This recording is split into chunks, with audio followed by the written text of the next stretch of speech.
Assalamualaikum warahmatullahi wabarakatuh. Perkenalkan, nama saya Saidiah, NIM 2112061989, kelas C12, semester 3. Baik, di sini saya akan menjelaskan materi tentang guru sebagai ujung tombak pendidikan dalam menghadapi tantangan era society 5.0. Nah, yang pertama-tama, guru itu merupakan salah satu komponen penting dalam pendidikan. Nah, di sini maksudnya itu guru itu sebagai faktor kunci dalam pendidikan, sebab sebagian besar itu proses pendidikan berupa suatu interaksi. Nah, di dalam belajar mengajarnya tersebut nantinya di mana peranan guru itu sangat berarti. Nah, jadi guru itu sebagai pengajar atau pendidik. Nah, salah satu dari faktor penentu dari keberhasilannya itu adanya upaya dari pendidikannya. Selanjutnya, setelah guru merupakan salah satu komponen penting dalam pendidikan, nantinya guru itu sebagai penyampaian ilmu. Nah, di sini guru itu akan mengajar dan menjelaskan suatu materi. Nah, nantinya sehingga peserta didiknya itu bisa memahami suatu materi yang guru sampaikan.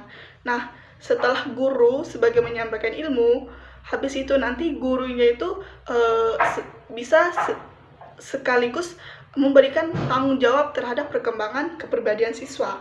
Nah, di sini guru itu juga tidak cuman mengajar, tetapi guru itu juga bertanggung jawab. Nah, bertanggung jawab atas dari kemampuan si peserta didiknya. Nah, nanti dan gurunya juga akan melihat dari perkembangan masing-masing peserta didik yang ada di dalam kelas yang telah dia ajarkan tersebut. Guru memiliki peran dalam mempersiapkan siswa yang siap menghadapi masa depan.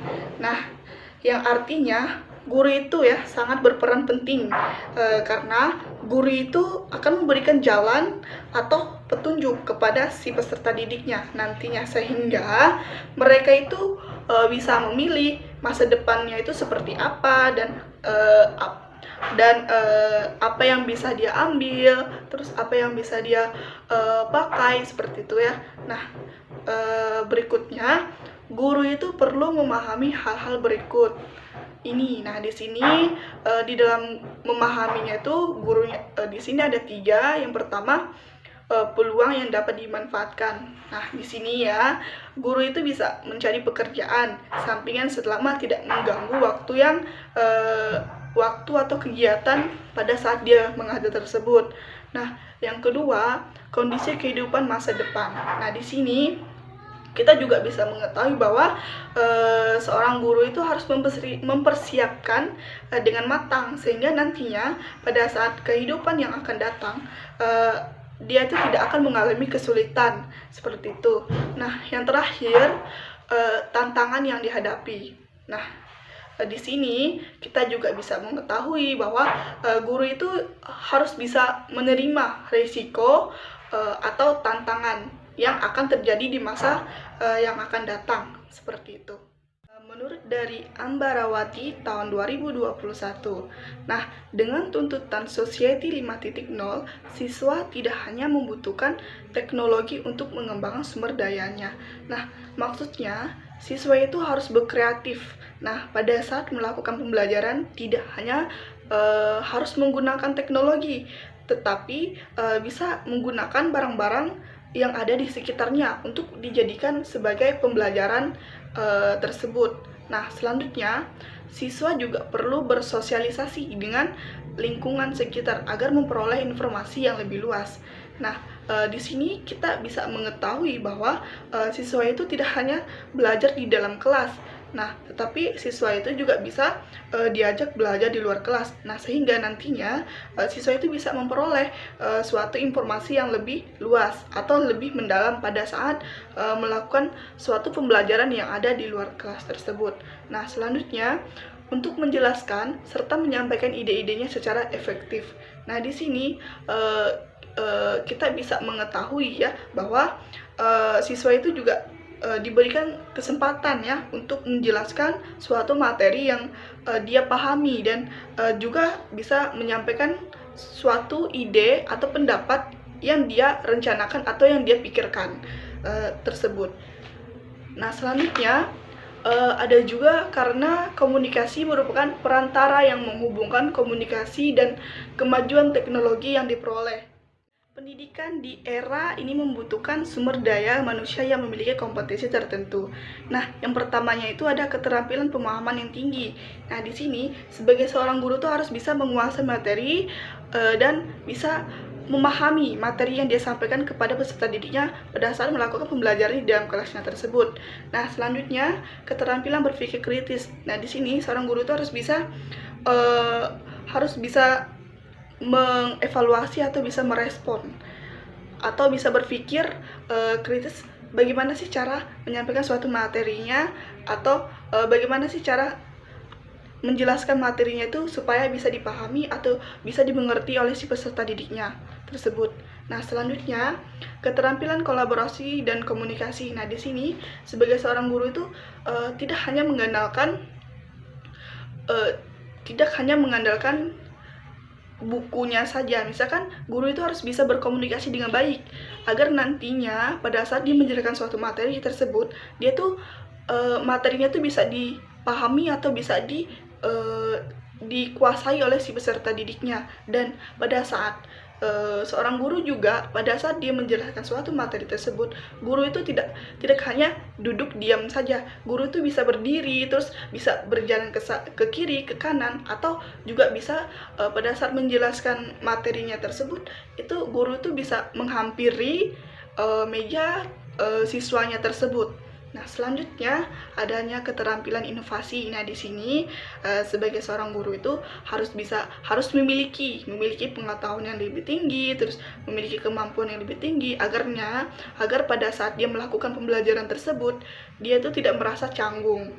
Nah, selanjutnya keterampilan pemecahan masalah. Nah, di sini sebagai seorang guru juga harus bisa memecahkan suatu masalah pada saat dia melakukan pembelajaran di dalam kelas tersebut. Nah, misalnya nih, kan ada seorang siswa tidak memahami pada saat dia menjelaskan suatu materi tersebut. Nah, nantinya sebagai seorang guru itu harus bertanya kepada siswanya, kenapa kamu tidak paham pada saat ibu menjelaskan?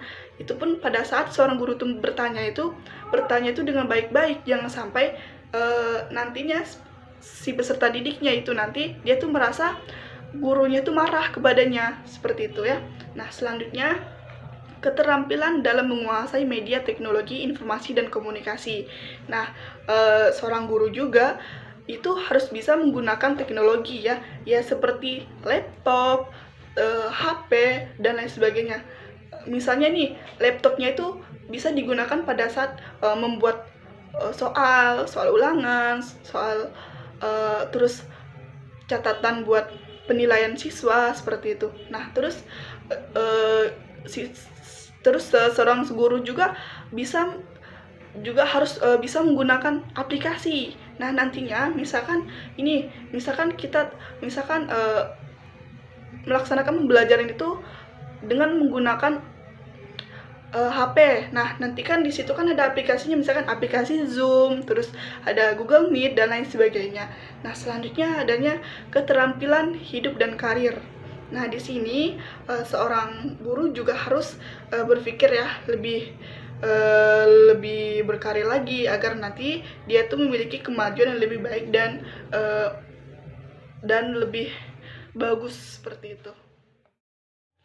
Selanjutnya ada pemanfaatan teknologi informasi dalam pembelajaran sangat penting untuk menjadi acuan dalam meningkatkan hasil pembelajaran dan output yang lebih baik. Nah, yang artinya di sini pada saat kita melakukan suatu pembelajaran, maka kita itu akan membutuhkan suatu teknologi, karena teknologi itu bisa dijadikan acuan untuk kita meningkatkan pembelajaran yang baik. Nah, di dalam tantangan di bidang teknologi juga itu bisa ditandai adanya revolusi industri. Nah, kemungkinan bisa mengalami suatu transisi menuju suatu era society. Nah, yang lebih kompleksnya lagi, nah di sini tuh adanya berbagai aspek yang memiliki kelebihan dan kekurangan bagi semua pihaknya tersebut. Di sini ada 4 kecakapan hidup abad 21 yang dibutuhkan untuk beradaptasi, yang dikenal dengan 4C dan pendidikan berperan besar dalam mewujudkan keterampilan 4C. Nah, di sini yang pertama ada creativity. Nah, di sini di dalam creativity ini adanya suatu kemampuan yang sudah dimiliki oleh setiap orang untuk menciptakan hal atau produk yang baru. Nah, nantinya itu bisa digunakan untuk mencari suatu solusi dari suatu permasalahan yang telah terjadi tersebut. Nah, selanjutnya ada critical thinking. Nah, di sini di dalam critical thinking ini adanya suatu kemampuan untuk bisa berpikir yang lebih jernih agar nanti apa yang harus dia lakukan maupun terhadap apa saja yang harus dia percaya tersebut. Nah, selanjutnya ada communication. Nah, di sini dalam communication itu suatu proses itu penyampaian suatu informasi. Nah, seperti ada pesan, ide, dan gagasan. Nah, dari satu pihak kepada pihak lainnya. Nah, di sini juga adapun komunikasi tersebut itu secara lisan atau verbal. Nah, selanjutnya ada collaboration. Nah, di sini di dalam collaboration ini itu adalah suatu proses bekerja sama untuk menelusuri suatu gagasan atau ide yang untuk menyelesaikan suatu masalah secara bersama-sama. Nantinya itu bisa menunjukkan ke visinya tersebut. Nah, sedangkan menurut dari kompetensi yang dibutuhkan pada abad 21 berupa 6 literasi dasar. Yang pertama itu ada literasi numerik. Nah, di sini di dalam literasi numerik ini itu adalah suatu kemampuan atau kecakapan dalam suatu pengembangan dari pengetahuan dan keterampilan tersebut. Nah, untuk menggunakan suatu matematika dengan percaya diri dan di seluruh aspek kehidupannya tersebut. Nah, selanjutnya ada literasi sains. Nah, di sini juga kita bisa mengetahui bahwa di dalam literasi sains ini itu kita bisa dapat diartikan bahwa pengetahuan dan kecakapan ilmiah tersebut itu mampu untuk mengidentifikasi terus pertanyaan, memperoleh pengetahuan baru, terus ada juga menjelaskan fenomena ilmiah, serta juga bisa mengambil suatu simpulan berdasarkan fakta yang ada, seperti itu. Selanjutnya ada literasi informasi. Nah, di sini di dalam literasi informasi tersebut itu adanya suatu keterampilan seseorang yang sudah mengetahui kapan sih suatu informasi tersebut dibutuhkan. Terus seperangkat keterampilan setiap individu itu dimiliki untuk mencari informasi. Nah, untuk menemukan suatu informasi tersebut itu harus membutuhkan menganalisis informasi, mengevaluasi informasi, terus hingga adanya komunikasi suatu informasi tersebut. Selanjutnya ada literasi keuangan. Nah, di sini dalam literasi keuangan tersebut adanya suatu rangkaian proses atau aktivitas untuk meningkatkan suatu pengetahuan, keterampilan, dan suatu keyakinan yang ada tersebut. Nah, selanjutnya adanya literasi budaya. Nah, di sini juga di dalam literasi budaya itu adanya suatu kemampuan dalam suatu memahami dan bersikap terhadap suatu kebudayaan Indonesia, itu seperti sebagai identitas bangsa kita tersebut. Nah, selanjutnya adanya literasi kewarganegaraan. Nah, di sini di dalam literasi kewarganegaraan adanya kemampuan dalam memahami hak dan suatu kewajiban sebagai warga negaranya tersebut. Tantangan pendidikan di masa depan juga sangat kompleks. Di antaranya itu ada implikasi revolusi industri 4.0 ke 5.0. Nah, di sini dapat kita ketahui bahwa di dalam revolusi industri 4.0 ini itu memberikan suatu tantangan yang harus kita hadapi, bahwa kurangnya keterampilan SDM yang memadai itu bisa mengalami suatu masalah keamanan teknologi komunikasi. Kendalanya itu seperti stabilitas mesin produk, terus adanya ketidakmampuan untuk berubah oleh pemangku kepentingannya, terus serta itu banyaknya kehilangan suatu pekerjaan karena di dalam perubahan menjadi otomatis seperti itu. Nah, sementara di dalam society 5.0 itu menawarkan menawarkan masyarakat yang berpusat pada suatu yang membuat keseimbangan atau antara si kemajuan ekonomi dengan